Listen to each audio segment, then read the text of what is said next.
Hey, hello, how are you? Welcome back to the channel. Today we're going to do our wrap-up video of the trip to Antigua. We're going to cover some costs for the trip itself. Karen will do a good, bad, and ugly of the trip, the island, and I'll throw a couple things in from my perspective on top of that. So we hope you've enjoyed the series. We've got some more destinations coming up for you, so stay tuned for that.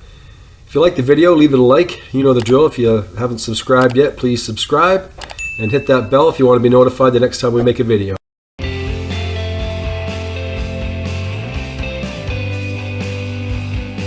The Hawksbill Resort Antigua, the good, the bad, and the ugly. Watch to the end to see where we rated it.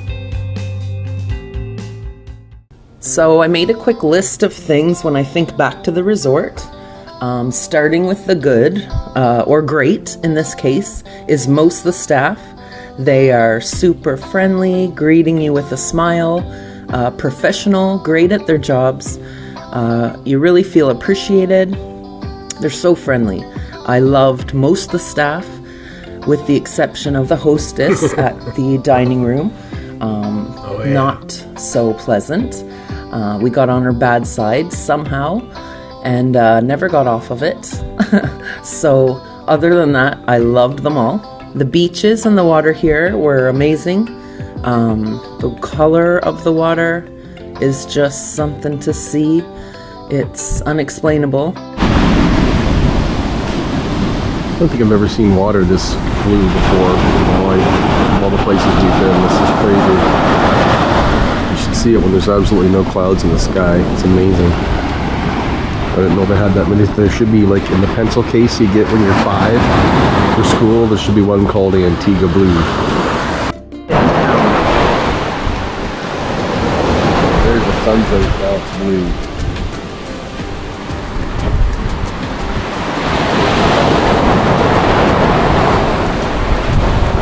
Incredible color. I loved that there were 4 beaches to explore. The bed was pretty comfy. The AC in the rooms, which definitely is needed when we went anyway. There's a lot of sights and attractions to do around this island, and other beaches we did not get to explore. I believe there's one for every day of the year. I liked how around the resort there's goats and cats and the world's biggest bats I've ever seen. So just the wildlife, I guess, around the resort was cool. And the weather. I can't complain about the weather. We had a great week when we were there, the first week of December. We had rain, I think maybe once or twice, but sunshine, the temperature of the water was great. A lot of good things, I guess. The bad about this resort, there is general disrepair, I guess you would say. Like our air conditioner leak. They did offer to change our room, but we didn't want to because we were on the end of all the bungalows and we really liked our spot. So we just sucked it up, and the maid brought us dry towels every day pretty much to put on Eric's side of the bed. So that was a little easier to take that it was on his side as well, I guess, for me. Some of the loungers are rough. A few things with a little bit of money. Some paint could be better for sure. Pretty good experience. We've had some really good people here.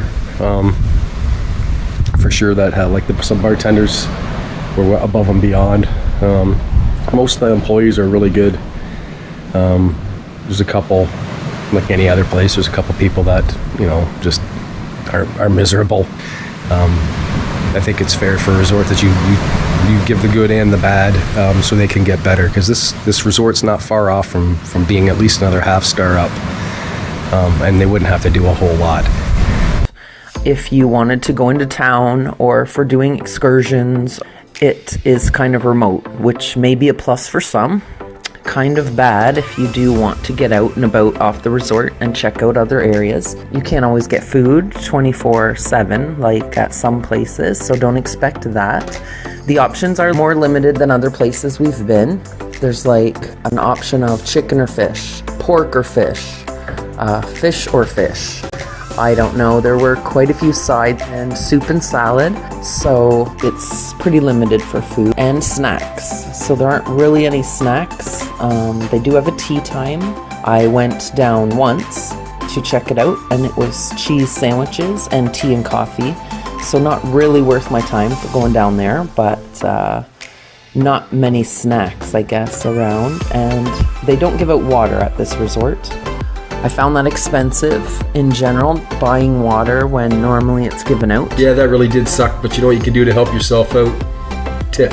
You'd be surprised what extras you're gonna get if you tip. And I'm not talking, you don't have to tip $1 million.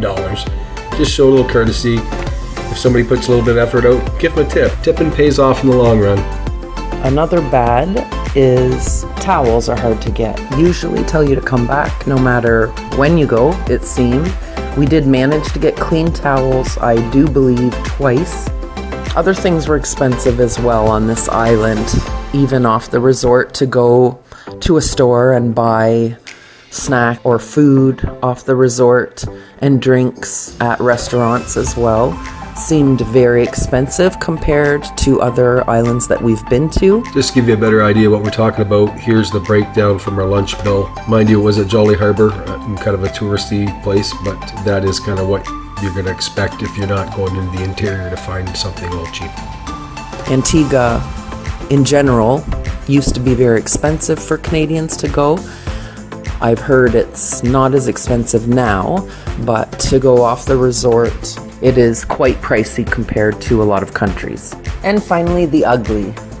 The ugly about Antigua is the garbage. We saw no evidence of recycling when we were in Antigua. They might have it, but we didn't see it. That brings us to the ugly. The ugly part of Antigua, from what we saw, was the garbage and the trash. It was everywhere. It was in the cities. It was on the sides of the road, in the ditches. When I was at Stingray City, Karen picked a whole bunch of it up off that beach. Just to kill some time. It just didn't seem to be taken very seriously. We saw multiple people chucking plastic bottles outside their windows while they were driving with not even a thought. Just something that you don't see from Canada. I guess maybe we're spoiled that way a little bit. Not saying we don't have problems. When we flew in, there was a big landfill that was either on fire intentionally or not, but the black smoke from it was incredibly noticeable from a long ways away. But we don't have any pictures of it, oddly enough. It's just not something that when we took a vacation, we thought, hey, let's go take some pictures of some garbage in a different country. So, but that was probably one of the ugliest things we would say that we noticed about that. The other ugly thing for us was the whole COVID testing fiasco. It did change while we were there, so we did have to get a test. We paid a lot of money that we didn't think we were going to have to come back to Canada. But I guess that's first world problems. I'm bitching about traveling when some people can't travel. So anyway.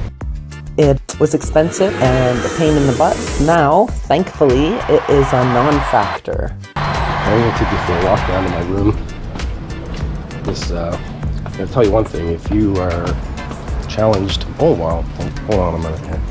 Yeah, anyway, I'm getting back to what I'm saying. If you have mobility issues, this is definitely not a resort for you. Every meal you have, you'll be coming up and down these stairs, which doesn't seem that bad until you've done it 3 times in a row because you forgot like your mask or some bullshit like that. What are you taking a picture of? What are you taking a picture of? Thought I was missing something. I'm saying to myself, why can't you put a nice gently rising path to the sugar mill? Save all these bloody steps. Oh jeez, I was just talking about those steps. So one thing to know, it doesn't matter what room category you have, eventually you're going to have to tackle these stairs. Doesn't matter what direction you're going to, all roads to the lobby lead through stairs. About the room here, I don't know what the purpose of this is. I'm sure there's a reason for it or they wouldn't have built it this way, but the toilet's kind of effed up, meaning you're on a pedestal and it's not really wide. So if you're like a big, wide person, you may have problems finishing the job, clean it up, because you might not be able to move your arms behind you. And it's just weird to pee in as a guy. Like I have to stand on the floor, hold the lid up while I'm peeing because there's just not enough room to stand behind it. So that's what I'm talking about. So why that's there, I don't know. But like I said, there's not a lot of room in here when you get in here.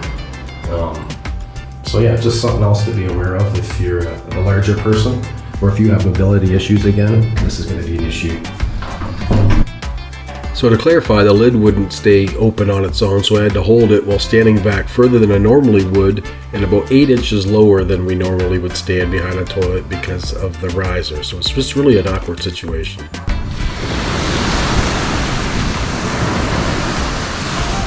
Bug spray. Yeah, so sand fleas at the end of the day, that was kind of bad.